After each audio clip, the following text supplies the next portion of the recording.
Waziri Mkuu wa Mongolia Oyan Eden Luvsanamsrai alijiuzulu siku ya Jumanne baada ya kushindwa kwenye kura ya kutokuwa na imani naye bungeni kufuatia wiki kadhaa za hasira za umma na maandamano ya mtaani kuhusiana na madai ya ufisadi yanayomhusisha yeye na familia yake. Oyan Eden aliyekuwa madarakani tangu mwaka 2021 alipata kura 44 kati ya kura 82 zilizopigwa kwa njia ya siri, ambapo alihitaji angalau kura 64 ili aendelee kuhudumu kama waziri mkuu, kwa mujibu wa taarifa kutoka bunge la Mongolia. Hata hivyo, ataendelea kuwa waziri mkuu kwa muda kama kiongozi wa mpito hadi atakapochaguliwa mrithi wake. Kura hiyo ya kutokuwa na imani ilifuatia shinikizo linaloongezeka kutoka kwa waandamanaji waliokuwa wakimtaka ajiuzulu. Harakati hiyo ilipata nguvu baada ya picha za mtandaoni kumuonyesha mwanae mwenye umri wa miaka 23 akiishi maisha ya kifahari, akiripotiwa kumpa mchumba wake zawadi za bei ghali kama pete ya thamani kubwa, mikoba ya ubunifu maarufu na gari aina ya Mercedes Benz. Wakiwa hawana vyanzo vya mapato vinavyojulikana, maisha yao ya anasa, mabegi ya kifahari, safari binafsi na matumizi makubwa yamekuwa kama dhihaka kwa raia wa kawaida wa Mongolia, alisema Amina mwenye umri wa miaka 28, ambaye ni mwanachama wa kundi la waandamanaji liitwalo Ogstrok Amakan, linalomaanisha kujiuzulu ni rahisi, alipoongea na CNN.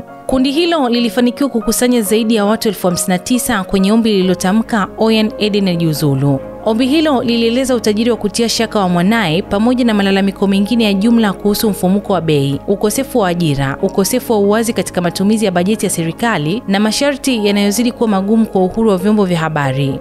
Akizungumza kabla ya kura hiyo, Oyan alionekana kuchukua msimamo wa maridhiano, akitoa shukrani kwa vijana wanaotoa maoni yao kwa ajili ya uwazi na kwa raia wanaoshiriki mitazamo yao kutoka nyanja mbalimbali.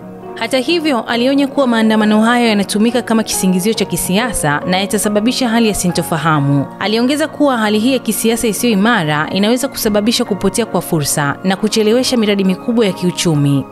Mimi ni Bahati Limo na hii ni Simulizi na Sauti.